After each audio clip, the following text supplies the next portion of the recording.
আমার নবীজির মনে বড় কষ্ট,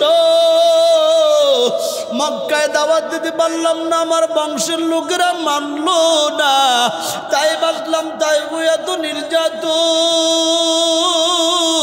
বেঈমানেরা নবীজিকে মারতে মারতে পাথর মারতে মারতে এমন একটা পাথর মারছে, কেমন পাথর মারলে পরে শরীর থেকে রক্ত ঝর ঝর করে পড়ে। একটা দুইটা পাথর মারলে শরীরে পাথর মারলি পাথর পড়লি রক্ত কিন্তু ঝরে না। প্রচন্ড ব্যাগে যখন আঘাত হয়, শরীর যখন ফাইটা যায়, তখন কিন্তু শরীর থেকে রক্ত বের হয়। ও নবীর উম্মত, যেই নবীর শরীর মোবারকে মশা মাছি পড়া হারাম, যেই নবীর জন্য তামাম দুনিয়া পাগল, ওই তায়েবের দুষ্ট শয়তানগুলো আমার নবীর শরীর মোবারকে এমন পাথর মারা মারছে, বৃষ্টির মতো পাথর মারছে, নবীর শরীর থেকে রক্ত পড়তে পড়তে জুতা মোবারক আটকায়া গেছে। জিবরাইল আমিন হাজির। জিবরাইল আইসা বলে, ও নবীজি আপনার কোনো সাহায্য দরকার আছে? নবী আমার চোখের পানি চাইরা দিয়া বলে, না আমার কোনো সাহায্য লাগবে না। জিবরাইল ডাক দিয়ে বলে, নবী গো,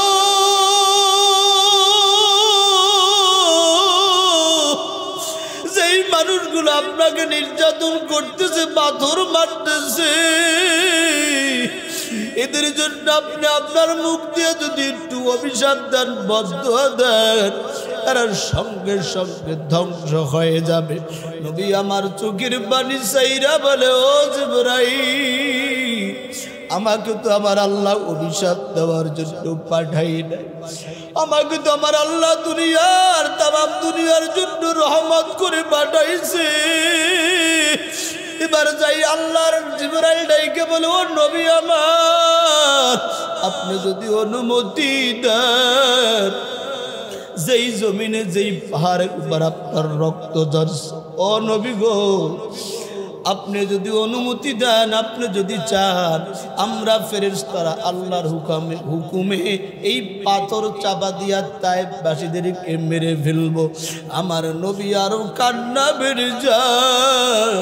নবী ডাইকা বলে, জিবরাইল, এরা তো আমাকে চেনে নাই, এরা তো আমাকে চিনতে পারে না, এই জন্য আমার গায়ে পাথর মারছে। জিবরাইল, এরা যদি পাথর চাপায় মরিয়া যায়, বলো আমি কাদের কাছে কালেমার কথা বলবো? আল্লাহু আকবার। ওরে মুসলমান ইমানদার যুবক, আল্লাহর গোলাম, বেঈমানদের পাথরের আঘাতে রক্ত ধরতে ধরতে নবীর জুতা মোবারক পায়ের সাথে আটকে গেছে। তারপরও নবী বদদুয়া করে নাই, বলছে এরা যদি ধ্বংস হয়ে যায়, কাদের কাছে আমি কালেমার কথা বলবো? ওই আমার রক্ত ভেজা দিন, আমার রক্ত ভেজা দিন চোখের সামনে বিলীন হয়ে যায়। আমার নবীর দান দান মোবারক শহীদ হওয়া দিন আমার সামনে বিলীন হয়ে যায়। এই জন্য যুবকদেরকে বলবো, বৃদ্ধ বাবাদেরকে বলবো, দ্বন্দ্ব ছেড়ে দাও, মারামারি কুদাকুদি ছেড়ে দাও। কোনো দল বুঝি না, নেতা বুঝি না, নেত্রী বুঝি না, এক আল্লাহর গোলাম আমরা, এক নবীর উম্মত আমরা, এই পরিচয় থাকতে যাই, ঠিক না বেটি? খোদার কসম, ওই কবরে কোনো দল নেতা নেত্রীর পরিচয় চলবে না, একমাত্র আল্লাহর গোলাম নবীর উম্মত হয়ে যদি কবরে যাইতে পারি, নবী বলেন, আল কবরু রাউযাতুম মিন রিয়াজিল জান্নাহ আও হুফরাতুম মিন হুফারিন নার। ওই কবর কারো জন্য হলো জান্নাতের বাগান, আবার কারো জন্য হবে জাহান্নামের গর্ত। খোদা না গাস্তা নবীর মহব্বত না নিয়া, আল্লাহর বিধান না মাইনা, দাড়ি কামাইয়া সুদ ঘুষ হারাম ব্যভিচার অন্যায় জুলুম অত্যাচার নির্যাতন চাঁদাবাজি কইরা যদি কবরে যায়, কবরে যাইতে দেরি হবে, জাহান্নামের আগুন ধরতে কিন্তু দেরি করবে না, ঠিক না বেঠিক? সর্বপ্রথম খাদিজাতুল কুবরা রাদিয়াল্লাহু তাআলা আনহা কালিমা গ্রহণ করলেন, ইসলাম গ্রহণ করলেন। 3 বছর পর্যন্ত নবীজি গোপনে গোপনে কালিমার দাওয়াত দেয়। ওহীর ধারা শুরু হয়ে গেল, সূরা আলাক নাজিল হলো, দীর্ঘদিন পর্যন্ত কোনো ওহী নাই। দীর্ঘদিন পরে হঠাৎ করে জিবরাইল আমিন, ভালো করে বুঝেন, জিবরাইল আমিন নবীজির কাছে রাত্রের গভীরে হাজির হইলেন। রাত্রের গভীরে হাজির হইয়া নবীজিকে নামাজ শিখাইতেছেন, নামাজ প্রশিক্ষণ দিতেছেন। আর ওই সময় সর্বপ্রথম কোরআনুল কারীমের পূর্ণাঙ্গ একটি সূরা, সূরাতুল ফাতিহা জিবরাইল আমিন নবীজির কাছে নাজিল করলেন, পাঠাইলেন। আল্লাহু আকবার। নবীজিকে নামাজ শিখাইলেন।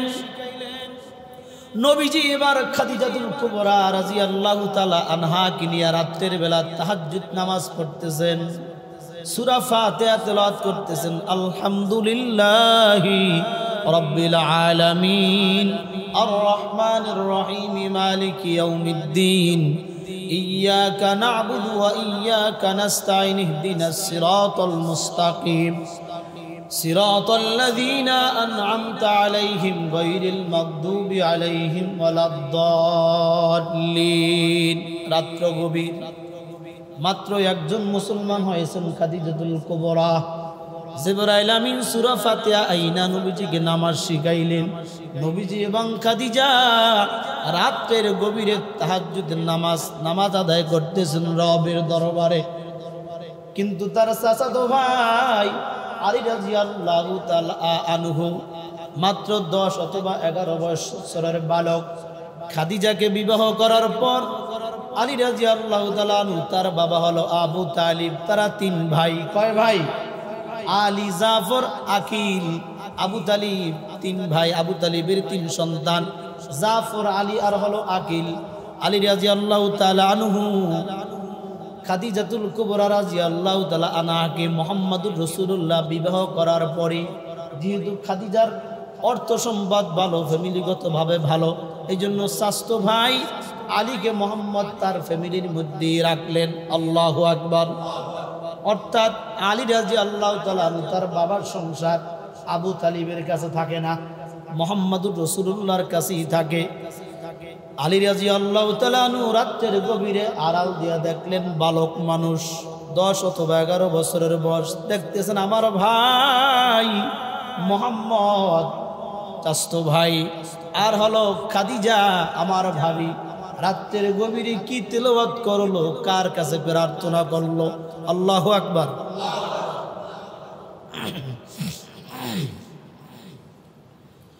ডাইকা বলে আমার ভাই মুহাম্মদ,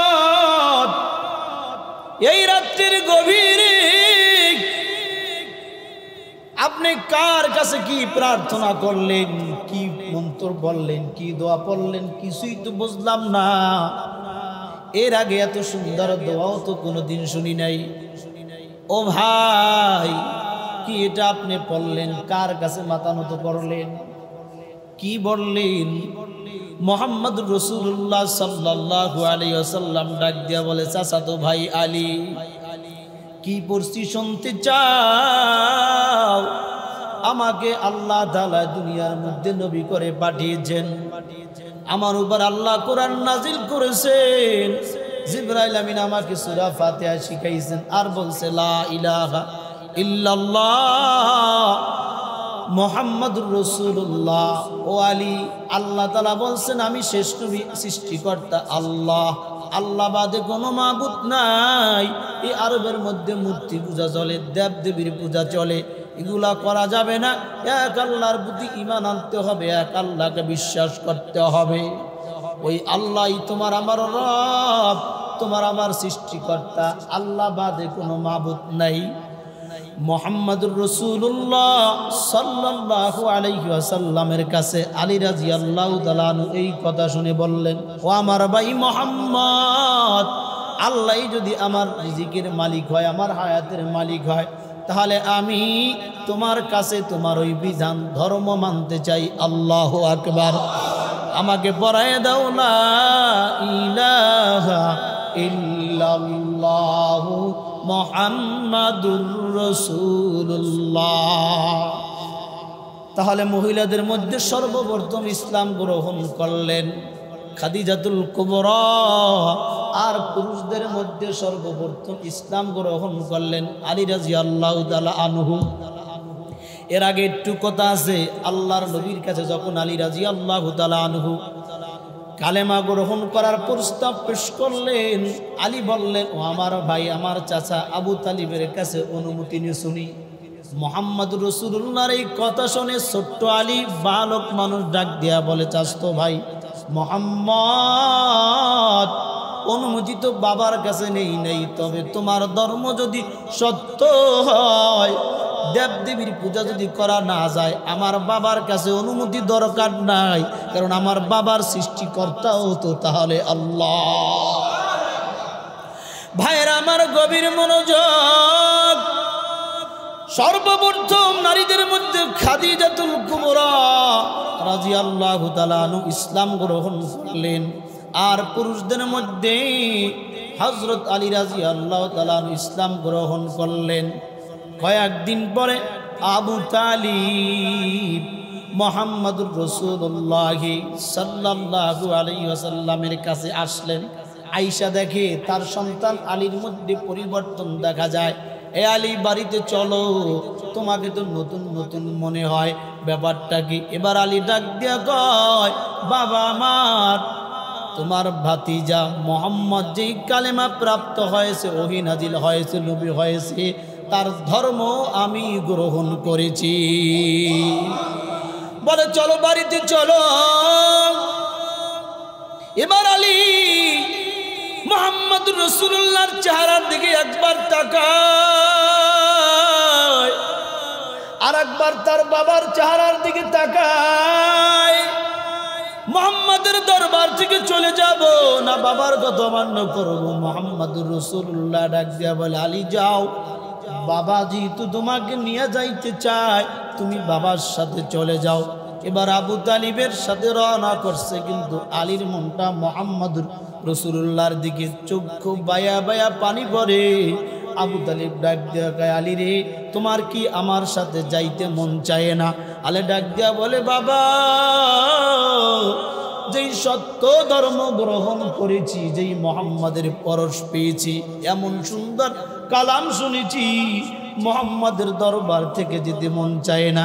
এবার আবু তালিব ডাক দিয়া কয়, আমার সাথে যদি যা বাড়িতে না যাইতে মন চায়, কোনো অসুবিধা নাই, তবে আমার বিশ্বাস আমার ভাতিজা মুহাম্মদ তোমাকে ভুল পথে পরিচালিত করবে না। আল্লাহু আকবার। ভাইরা আমার, কিছুদিন পরে আবু বকর রাদিয়াল্লাহু তাআলা আনহু ইসলাম গ্রহণ করলেন, কালেমা পড়লেন। কয়েকদিন পরে যায়েদ ইবনে হারেসা রাদিয়াল্লাহু তাআলা আনহু ইসলাম গ্রহণ করলেন। ভালো করে বুঝবেন, ও দুনিয়ার ইমানদার আল্লাহর গোলাম, এবার আল্লাহ তাআলা আবার দ্বিতীয় ওহী নাজিল করলেন, وأنذر عشيرتك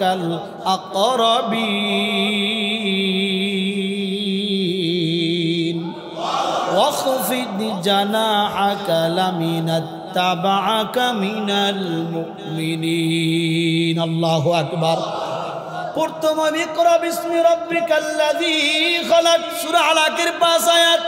কয়েকজন মাত্র মুসলমান হইলেন।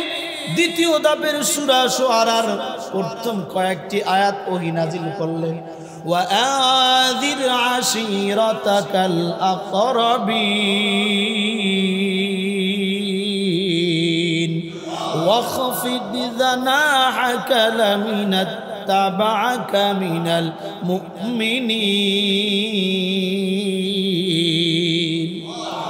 ও নবী, এবার আপনি কার কাছে কালেমার কথা বলবেন, কার কাছে দাওয়াত দেবেন? ওয়া আনদির আশীরাতাকাল আকরাবিন, আপনার নিকটবর্তী আত্মীয়স্বজন যারা, তাদের কাছে আপনি কালেমার কথা বলেন। ওয়াখফিদ জানাহাকা লিমানিত্তাবাকা মিনাল মুমিনিন ওয়া আনদির আশীরাতাকাল আকরাবিন, আপনার আত্মীয়স্বজন যারা আছে তাদেরকে আপনি ভয় দেখান, তাদেরকে কালেমার কথা বলেন, তাদেরকে সত্য কথা বলেন। ওয়াখফিদ জানাহাকা লিমানিত্তাবাকা মিনাল মুমিনিন, এবং যারা আপনার কালেমা গ্রহণ করেছে, মুসলমান হয়েছে, তাদেরকে আপনার নূরনিয়াতের ডানা বিছাইয়া দেন। আল্লাহু আকবার। আপনার বংশের লোকদেরকে ভয় দেখান, কালেমার কথা বলেন, এবং যারা আপনার কথা শুনে ইসলাম গ্রহণ করেছেন তাদের সাথে আপনার বাহু বিছায়া দেন, তাদের সাথে আপনি নরম ব্যবহার করেন। মুহাম্মদ তোমার কথা বিশ্বাস করব।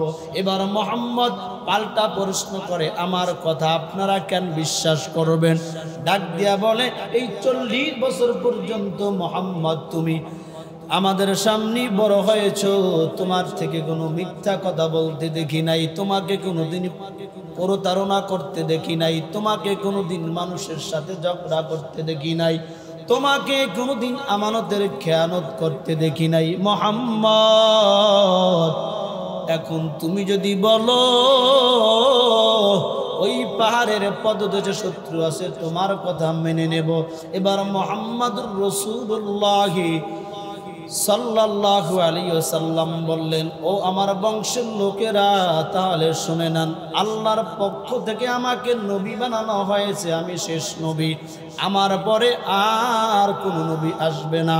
আপনারা আমার সাথে বলুন, লা ইলাহা ইল্লাল্লাহ মুহাম্মাদুর রাসূলুল্লাহ, আল্লাহ বাদে কোনো মাবুদ নাই, মুহাম্মদ আমি সর্বশেষ নবী, এই কথা আপনারা বিশ্বাস করেন। ওই যে দেবদেবী দেখেন, ও আমার বংশের লোকেরা দেবদেবীর পূজা করেন না, আল্লাহকে মাইনা নেন, শিরক বেদাত ছাইরা দেন।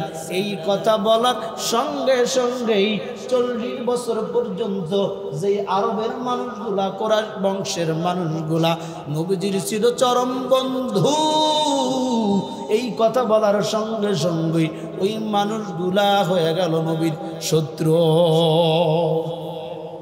ভাইরা আমার, তাহলে 40 বছর পর্যন্ত নবীর মক্কা কুরাইশ বংশের মধ্যে কোনো শত্রু নাই, কারণ নবীজি আদর্শের কথা বলেন নাই, নীতির কথা বলেন নাই, আল্লাহর কথা বলেন নাই, কালেমার কথা বলেন নাই। শত্রু হইল কখন? ও আমার বংশের লোকেরা, দেবদেবীর পূজা করা যাবে না, মূর্তি পূজা করা যাবে না, মাজার পূজা করা যাবে না, এক আল্লাহর প্রতি ঈমান আনতে হবে, আমাকে শেষ নবী মানতে হবে। এই কথা বলার সঙ্গে সঙ্গেই আপন মানুষগুলা নির্যাতন করা শুরু দেয়। এমন নির্যাতন, আবু জাহল উকবা সাইবা শুধু নির্যাতন আর নির্যাতন, এমন কোন নির্যাতন নাই তারা আমার নবীর উপর করে নাই। তারপরও আমার নবী কালেমার দাওয়াত দিতেই আছে। এবার ডাক দিয়া দ্বিতীয় ধাপে আল্লাহ তাআলা আবার দ্বিতীয় ধাপে ওহী নাজিল করলেন, ওয়ালিতুযিরা উমামুল কুরা ওয়া মান হাওলাহু। ও নবী, আপনার আত্মীয় স্বজন যেহেতু আপনার কথা মানে নাই, আপনি মন খারাপ করেন না। এখন আপনার দাওয়াত আত্মীয় স্বজনের মধ্যে থাকবে না, আপনি তাদেরকে ভয় দেখান, পুরা আরবের মধ্যে আপনার দাওয়াত ছড়িয়ে দেন। আল্লাহু আকবার। নবীজি দাওয়াত দিলেন, মোট 40 জনের মতো নারী আর পুরুষ মিলে কালেমা গ্রহণ করলেন। এবার তৃতীয় ধাপে, আমি সংক্ষেপ করে বলি, মুসলমান কত কষ্টের দিন, কত কষ্ট করে আমার নবী দিন প্রচার করেছেন, অথচ আমরা মুসলমান আরামে খাই, আরামে ঘুমাই, নবীর উম্মত বলে চিল্লাই, কিন্তু নবী কত কষ্ট করে দিন প্রচার করেছেন। রক্ত জড়াইলেন, ঘাম জড়াইলেন, দাম মোবারক শহীদ করলেন, কাফেরদের হাজার হাজার নির্যাতন সহ্য করলেন।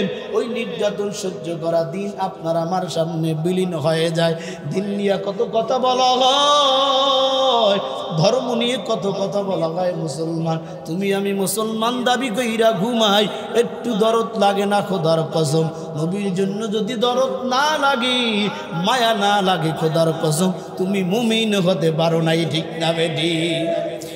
এবার আল্লাহ তাআলা তৃতীয় ধাপের দাওয়াত কোরআনের আয়াত নাজিল করে দেন, ওয়ামা আরসালনাকা ইল্লা কাফাতাল লিন্নাস।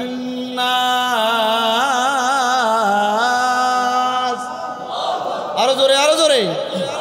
ওয়ামা আরসালনাকা ইল্লা কাফাতাল লিন্নাস। আল্লাহ প্রথম বললেন ও নবী আমার, আপনার আত্মীয় স্বজনদের মধ্যে দাওয়াত দেন। তারপরে দ্বিতীয় দাবি বললেন, ও নবী আপনার বংশের লোকদের মধ্যে দাওয়াত দেন।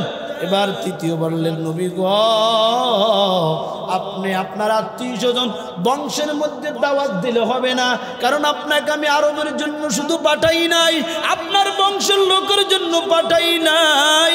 ওয়া আরসালনাকা ইল্লা কাফাতাল লিন্নাস, আমি আপনাকে নবী তামাম দুনিয়ার মানুষের জন্য হেদায়েত করে পাঠিয়েছি। আরো জোরে বলেন আল্লাহু আকবার। তাহলে প্রথম আপনার ঘর, আত্মীয় স্বজন, তারপরে আপনার বংশ, তারপরে আপনার শহর, এখন আপনার দাওয়াত ছড়িয়ে পড়বে তামাম পৃথিবীর মানুষের জন্য।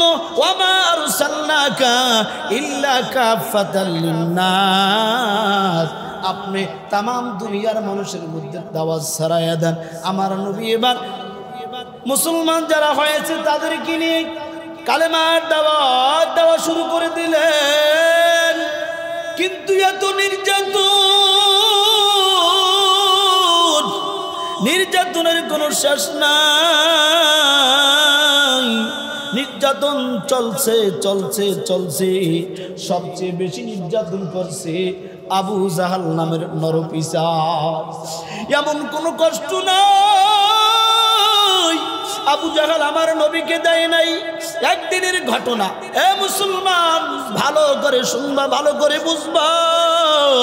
এই জন্য নবী ডাক দিয়া বলেন, লা ইউমিনু আহাদুকুম হাত্তা আকুনা আহাব্বা ইলাইহি মিন ওয়ালিদিহি ওয়া ওয়ালাদিহি ওয়ান নাসি আজমাইন।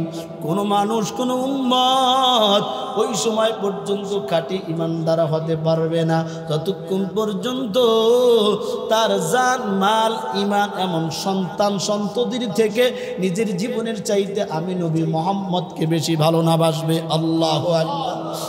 আবু জাহাল কত বড় দুষ্ট! একই তো সবাই নির্যাতন করে, ঘরের মানুষ, বংশের মানুষ যখন নির্যাতন করে শত্রু হয়ে যায়, তখন আর দুঃখ রাগার কোনো জায়গা থাকে না। ঠিক না বাজি? ভাইরা আমার, নবীজি একদিন মুহাম্মদুর রাসূলুল্লাহ, যেহেতু আমার নবীকে সারা দুনিয়ার জন্য আল্লাহ সারা দুনিয়ার মানুষের জন্য হিদায়াত করে পাঠিয়েছেন, সাফা পাহাড়ের গুহায় নবীজি ধ্যানে বসে আছেন, ধ্যানে বসে আছেন গভীর মনোযোগ। আবু জাহাল ওই সাফা পাহাড়ের গুহায় যাইয়া নবীজিকে লক্ষ্য করে বিভিন্ন অকথ্য ভাষায় গালিগালাজ করতেছে, বিভিন্ন ভাষায় বকাবাজি করতেছে। কত বড় নরপিশাচ! নবীজিকে বিভিন্ন ভাষায় গালিগালাজ করে, গালমন্দ করে। আমার নবী একটা প্রতি উত্তরও দেয় না। সাফা গুহার মধ্যে আমার নবী ধ্যানে মগ্ন। আবু জাহাল নরপিশাচ দেখলো এত গালাগালি করার পর মোহাম্মদ জবান দিয়া কোনো কথাই বলে না, প্রতি উত্তর করো না, রাইগাও যায় না, সহ্য করতে না পাইরা ওই নরপিশাচ আবু জাহাল একটা পাথরের টুকরা মেরে দেয়। পাথরের টুকরা আমার নবীজির মাথা মুবারকে লেগে মাথাটা ফেটে রক্ত মুবারক জমিনে পড়ে যায়। যেই নবীর শরীরের মধ্যে মশা মাছি পড়া ছিল হারাম, যেই নবীজির প্রস্রাব পায়খানা জমিন সঙ্গে সঙ্গে গিলে ফেলতো, যেই নবীজির প্রস্রাব মুবারক থেকে ঘেরান, পায়খানা থেকে ঘেরান, নবীজি রাস্তা দিয়ে খাইতে গেলে ঘেরানে ছড়িয়ে যাইত, এমন দয়ার নবীর শরীরে আবু জাহাল যখন একটা পাথর মেরে দেয়, পাথরটা নবীজির মাথা মুবারক লেগে মাথা ফেটে রক্ত। নবীজি আমার হাত দিয়া মাথাটা ধইরা ঘরের মধ্যে ফিরছেন। দূর থেকে একজন কিরিত দাস এই অবস্থা লক্ষ্য করিয়া তার কলিজার মধ্যে রক্ত খনন হয়, কিন্তু আবু জাহালকে কিছু বলবে এই সাধ্য তার নাই। এই কিরিত দাসটার সঙ্গে সঙ্গে চলে গেছে আমির হামজার বাড়িতে। আমির হামজার বাড়িতে যায় বলে, আমির হামজা তোমার ভাতিজা মুহাম্মদ সাফা পাহাড়ের গুহায় ধ্যান করতেছিল। আবু জাহাল নামের নরপিশাচ তোমার ভাতিজা মুহাম্মদকে গালিগালাজ করছে। মুহাম্মদ কোনো প্রতি উদ্ধার করে না, কিন্তু শেষ পর্যন্ত একটা পাথর যখন মুহাম্মদের দিকে ছুঁড়ে মেরে মাথাটা ফেটে যায়, আমির হামজা মাত্র স্বীকার করে জংলা থেকে বাড়িতে ফিরছে। মুহাম্মদের উপরে এত নির্যাতন করছে, এইটা তিনি সহ্য করতে পারে নাই। এখনো আমির হামজা কালেমা গ্রহণ করে নাই, কিন্তু আল্লাহ যাকে হেদায়েত দান করবে তাকে কোনো দুনিয়ার মানুষ গোমরা বানাইতে পারে না। من يهده الله فلا مضل له ومن يضلله فلا هادي له। আল্লাহ বলে আমি যাকে হেদায়েত দেই তাকে কেউ গোমরা বানাইতে পারে না, আমি যাকে গোমরা করি তাকে কেউ হেদায়েত দান করতে পারে না। কথা বলেন ঠিক না বেঠিক? নবীজি কালেমার দাওয়াত দিছে, হাজার হাজার মানুষ কালেমা গ্রহণ করে ইসলামের সুশীতল ছায়াতলে আসছে। আবার ঘরের মানুষও কালেমা গ্রহণ করে নাই। ঘরের পাশেই মসজিদ, বান্দা মসজিদে ঢুকতে পারে না, আবার অনেক দূর থেকে আইসা মসজিদে নামাজ পড়ে আসে না নাই। ঘর থেকে মসজিদের আজান শোনা যায়, তারপরে কপাল পরা মসজিদে আসে নাই, কিন্তু ঘর থেকে আজান শোনা যায় না। নামাজের মহব্বতে অনেক দূর থেকে গাড়িতে করে পায়ে হেঁটে মসজিদে আসে না নাই। এজন্য আল্লাহ বলেন মাইয়াহদিল্লাহু ফালা মুদিল্লা লাহু ওয়া মাইয়ুদলিলহু ফালা হাদিয়া লাহু। আমি আল্লাহ যাকে হেদায়েত দেই তাকে কেউ গোমরা করতে পারে না, আমি আল্লাহ যাকে গোমরা করি তাকে কেউ হেদায়েত দান করতে পারে না। সুবহানাল্লাহ। ভাইরা আমার, আমির হামজা রাদিয়াল্লাহু তাআলা আনহু যখন শুনলেন মুহাম্মদ সাফা পাহাড়ের গুহায় ধ্যান করতেছিলেন, আবু জাহাল তার মাথার মধ্যে পাথর মেরে রক্তাক্ত করে মেজাজটা গরম হয়ে গেছে। মাত্র বাহির থেকে শিকার করে ঘরে ফিরছে, আর দেরি করে নাই, দৌড় মারছে। আবু জাহাল, এত বড় স্পর্ধা তোর, তুই আমার ভাতিজার গায় পাথর মেরেছ, মনে করছো ভাতিজার মা নাই বাবা নাই এতিম। মোহাম্মদ কি বলছে? হয়তো একটু নতুন ধর্মই প্রচার করে, দেবদেবীর বিরুদ্ধে কথা বলে, এজন্য তুই তার গায়ে মারবি। আর দেরি করিস না, যেহেতু আবু জাহাল তুই আমার ভাতিজার শত্রু হয়ে গেছো, আমিও আমার ভাতিজা মোহাম্মদের কালেমা বললাম লা ইলাহা ইল্লাল্লাহু মুহাম্মাদুর রাসূলুল্লাহ। আল্লাহু আকবার। ভাইরা আমার, শুধু আবু জাহেল এখনো কিন্তু নবী যে নবী হয়েছে এটা মানতে পারে না, বিশ্বাস করে না।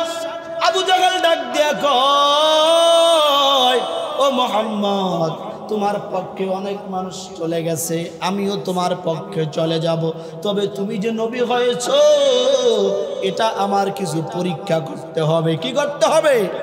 তুমি যদি আমার পরীক্ষায় উত্তীর্ণ হও, তাহলে যেই মানুষগুলা তোমার পক্ষে কালেমা পড়েছে, আমিও আমির হামজার মতো, যায়েদ ইবনে হারিসের মতো, আলীর মতো, আবু বকরের মতো কালেমা পড়ব। তবে মুহাম্মদ, তোমাকে পরীক্ষা দেওয়া লাগবে। আমার পরীক্ষায় যদি পাশ করতে পারো, তোমার ধর্ম গ্রহণ করব, তুমি সত্য নবী বলে আমি বিশ্বাস করব। মুহাম্মাদুর রাসূলুল্লাহ বললেন, আবু জাহাল আমার চাচা, কি পরীক্ষা করবেন?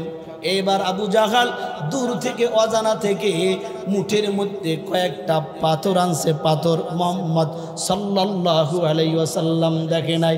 পাথর কয়টা মুষ্টিবদ্ধ করিয়া মুহাম্মাদের কাছে আইসা বলে, মুহাম্মদ, তুমি যদি সত্য নবী হও, আমার হাতের মুষ্টার মধ্যে কি আছে যদি বলতে পারো, তোমার ধর্ম আমি গ্রহণ করব।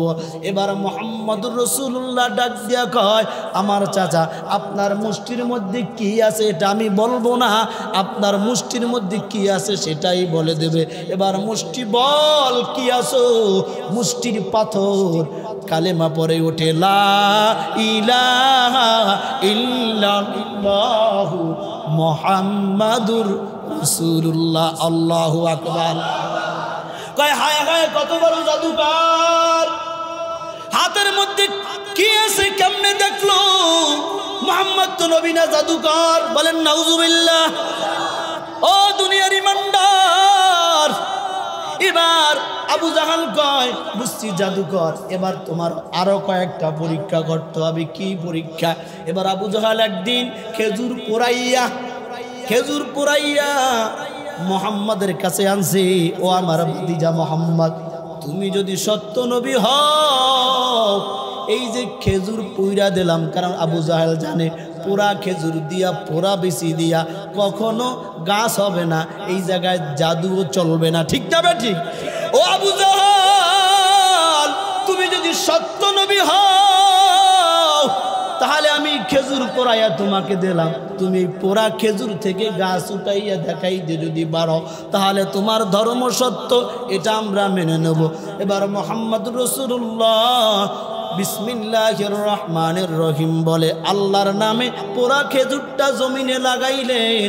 কিছুক্ষণ পরে চারা, কিছুদিন পরে ওই পোড়া খেজুর গাছ থেকে পোড়া খেজুর, ওইটার নাম হলো আজওয়া।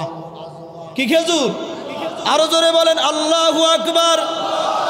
পোড়া খেজুর দিয়া গাছ উঠছে, আবার পোড়া খেজুর গাছে ধরছে, নাম কি? এখনো মক্কা মদিনায় আছে না নাই? এ মুসলমান, নবী সত্য না মিথ্যা? কিয়ামত পর্যন্ত আরবের মধ্যে আজওয়া খেজুর থাকবে। শুধু আজওয়া খেজুর না, ওটা সবচেয়ে দামি খেজুর। নবী বলেন ওই খেজুর যদি কোনো মানুষ কন্টিনিউ খায়, তার শরীরে যদি বিষাক্ত সাপও কামড় দেয়, ওই আজওয়া খেজুরের বরকতে বিষক্রিয়া পানি হয়ে যায়। সুবহানাল্লাহ। পছন্দ হয় না? জোরে বলেন সুবহানাল্লাহ। এটাই আমার নবীর মুজিজা। এবার আবু জাহেল কয় হায় হায়, এটা তো আরো বড় জাদুকর। নাউজুবিল্লাহ। জোরে কোন? পুরা খেজুর দিয়া গাছ ধরাইছি। এবার ডাক দিয়া কয় আর একটা পরীক্ষা। এ মুহাম্মদ, বিসি ফালাইয়া একটা খেজুর দিছে। কি? বিসি ফালাইয়া একটা খেজুর দিছে, অর্থাৎ শুধু খেজুর ভিতরে বিসি নাই। মুহাম্মদ, এই বিসিবিহীন খেজুর দিয়া যদি গাছ উঠাইতে পারো, বিশ্বাস করব তুমি সত্য নবী, তোমার ধর্ম গ্রহণ করব। এবার ওই বিসিবিহীন খেজুর নবীজি আমার বিসমিল্লাহ বলে জমিনে লাগাইলেন। কিছুদিন পরে গাছ হইছে, শুধু গাছই হয় নাই, বিসিবিহীন খেজুর মক্কায় আছে না নাই? কথা কয় না? জোরে কোন আল্লাহু আকবার। ভাইরা আমার, বিসিবিহীন খেজুর এখনো মক্কায় আরবে আছে, কিয়ামত পর্যন্ত থাকবে। আর ওইটার প্রতি মানুষের দরদার মায়া। সবাই আজওয়া খেজুর আর বিসিবিহীন খেজুর খাওয়ার জন্য পাগল। কারণটা কি? ওই খেজুরের সাথে আমার দয়ার নবীর সরাসরি হাত লেগেছে। ঠিক না ঠিক? ভাইরা আমার, এরপরও আবু জাহাল কয় হায় হায়, এত বড় জাদুকর। জোরে বলেন নাউজুবিল্লাহ। কারণ ওইটা আমি বলেছি, মাইয়াহদিহিল্লাহু ফালা মুদিল্লা লাহ, আল্লাহ যাকে হিদায়াত দান করে পৃথিবীর কেউ তাকে গোমরাহ করতে পারে।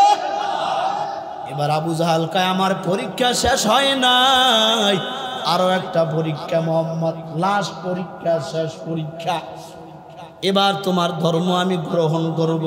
চাচা, কি লাস্ট পরীক্ষা? কয় আসমানে যে চন্দ্র দেখা যায়, ওই চন্দ্র যদি 2 খণ্ড করতে পারো, জমিনে নামাই আসতে পারো, তাহলে বুঝবো তুমি সত্য নবী। কারণ আবু জাহাল জানে সব জায়গায় জাদু চললো, আসমানে কখনো জাদু চলে না। কিন্তু মুহাম্মদকে আল্লাহ কখনো বেজ্জতি করবেন না, কারণ মুহাম্মদ হলো মুহাম্মদ রাসূলুল্লাহ, হাবিবুল্লাহ, তামাম জাহান যার ওসিলায় পয়দা। আসমানও আমার নবীর ওসিলায় পয়দা, জমিনও আমার নবীর ওসিলায় পয়দা, চন্দ্র আমার নবীর ওসিলায় পয়দা, সূর্য আমার নবীর ওসিলায় পয়দা। নবী আমার বেজ্জতি হয় এরকম কোনো কাজ আমার আল্লাহ করবে না। এ ভাতিজা মুহাম্মদ, তুমি যদি সত্য নবী হও, এটাই তোমার লাস্ট পরীক্ষা, শেষ পরীক্ষা।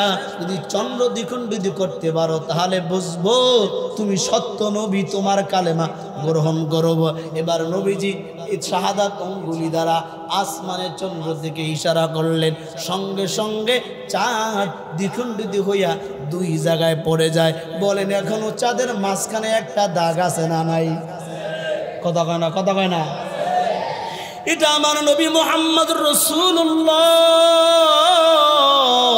সাল্লাল্লাহু আলাইহি ওয়াসাল্লামের শাহাদাত অঙ্গুলি হাত মোবারকের ইশারা। এত কিছু দেখার পরও আবু জাহাল নামের বেঈমান কালেমা গ্রহণ করতে পারেন নাই। কারণ কি?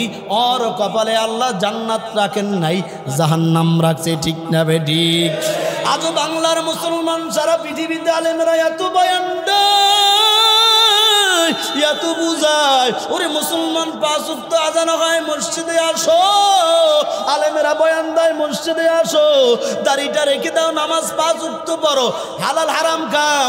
এরপরও চোখে দেখাও অনেক মুসলমান নামের কুলাঙ্গার মসজিদে ঢুকতে পারে না। কারণটা কি? আল্লাহ ওদের কপালে হেদায়েত রাখে নাই। ঠিক না বেঠিক? ভাইরা আমার গভীর মনোযোগ।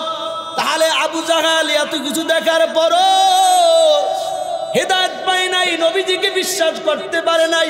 এদিকে আবু বকর রাদিয়াল্লাহু তাআলা আনহু রাস্তা দিয়া যায়, হঠাৎ করে একজন তাকে বলে আবু জাহালকে, আবু জাহাল নবীজির মুখে শুনছে যে আমি মেরাজে গিয়েছিলাম, আল্লাহর সাথে আমার দিদার হয়েছে।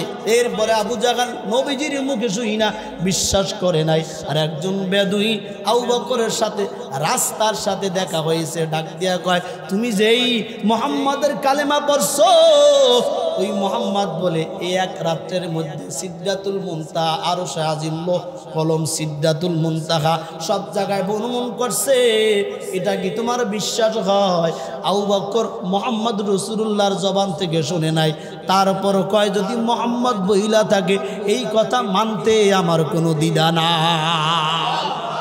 ভাইরা আমার, এরপর লা ইলাহা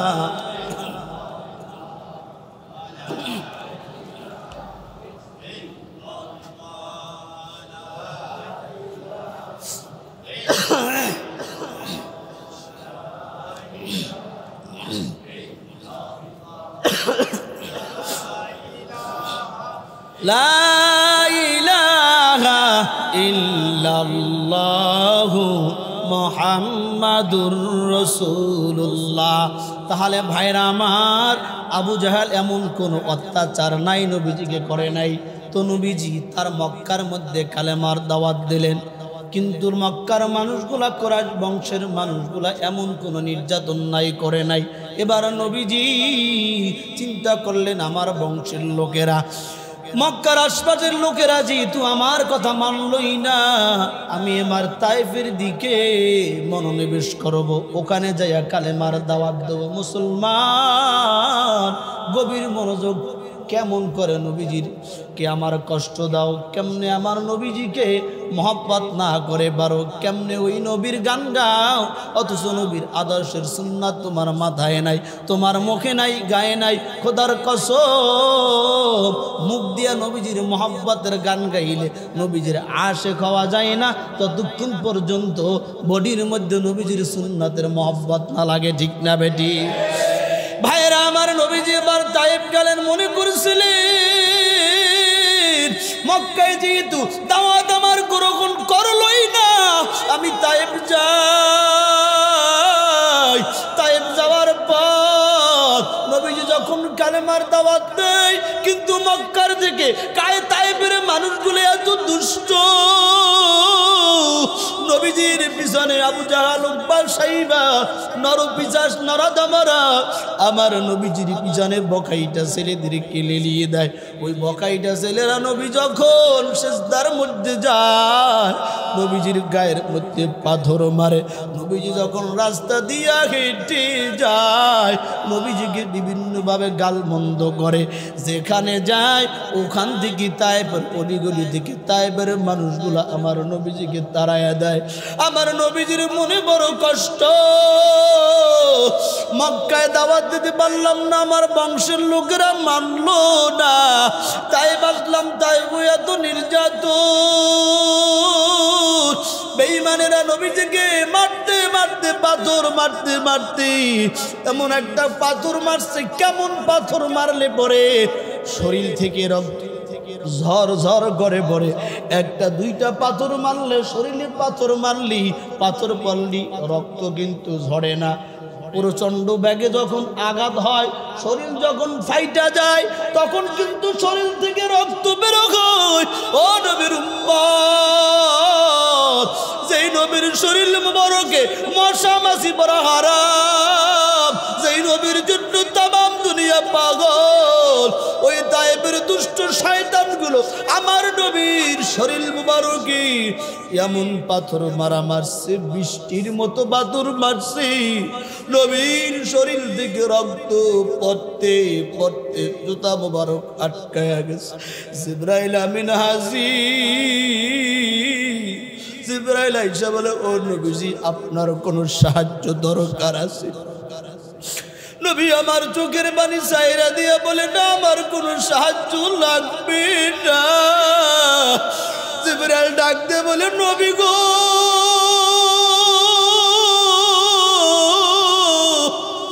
যেই মানুষগুলো আপনাকে নির্যাতন করতেছে, পাথর মারতেছে, এদের জন্য আপনি আপনার মুখ দিয়ে যদি একটু অভিশাপ দেন, বদদুয়া দেন, তারা সঙ্গে সঙ্গে ধ্বংস হয়ে যাবে। নবী আমার চোখের পানি চাইরা বলে, ও জিবরাইল, আমাকে তো আমার আল্লাহ অভিশাপ দেওয়ার জন্য পাঠাই নাই, আমাকে তো আমার আল্লাহ দুনিয়ার তামাম দুনিয়ার জন্য রহমত করে পাঠাইছে। এবার যাই আল্লাহর জিবরাইল ডাইকে বলে, ও নবী আমার, আপনি যদি অনুমতি দেন, যেই জমিনে যেই পাহাড়ের উপর আপনার রক্ত ঝরছে, ও নবী গো, আপনি যদি অনুমতি দেন, আপনি যদি চান, আমরা ফেরেশতারা আল্লাহর হুকুমে এই পাথর চাপা দিয়া তায়েববাসীদেরকে মেরে ফেলবো। আমার নবী আরো কান্না বেড়ে যায়। নবী ডাইকা বলে, জিবরাইল, এরা তো আমাকে চেনে নাই, এরা তো আমাকে চিনতে পারে না, এই জন্য আমার গায়ে পাথর মারছে। জিবরাইল, এরা যদি পাথর চাপায় মরিয়া যায়, বলো আমি কাদের কাছে কালেমার কথা বলবো? আল্লাহু আকবার। ওরে মুসলমান ইমানদার যুবক, আল্লাহর গোলাম, বেঈমানদের পাথরের আঘাতে রক্ত ধরতে ধরতে নবীর জুতা মোবারক পায়ের সাথে আটকে গেছে। তারপরও নবী বদদুয়া করে নাই, বলছে এরা যদি ধ্বংস হয়ে যায়, কাদের কাছে আমি কালেমার কথা বলবো? ওই আমার রক্ত ভেজা দিন, আমার রক্ত ভেজা দিন চোখের সামনে বিলীন হয়ে যায়। আমার নবীর দান দান মোবারক শহীদ হওয়া দিন আমার সামনে বিলীন হয়ে যায়। এজন্য যুবকদেরকে বলবো, বৃদ্ধ বাবাদেরকে বলবো, দ্বন্দ্ব ছেড়ে দাও, মারামারি কুদাকুদি ছেড়ে দাও। কোনো দল বুঝি না, নেতা বুঝি না, নেত্রী বুঝি না, এক আল্লাহর গোলাম আমরা, এক নবীর উম্মত আমরা, এই পরিচয় থাকতে যাই, ঠিক না বেটি? খোদার কসম, ওই কবরে কোনো দল নেতা নেত্রীর পরিচয় চলবে না, একমাত্র আল্লাহর গোলাম নবীর উম্মত হয়ে যদি কবরে যাইতে পারি, নবী বলেন, আল কবরু রাউযাতুম মিন রিয়াজিল জান্নাহ আও হুফরাতুম মিন হুফারিন নার। ওই কবর কারো জন্য হলো জান্নাতের বাগান, আবার কারো জন্য হবে জাহান্নাম।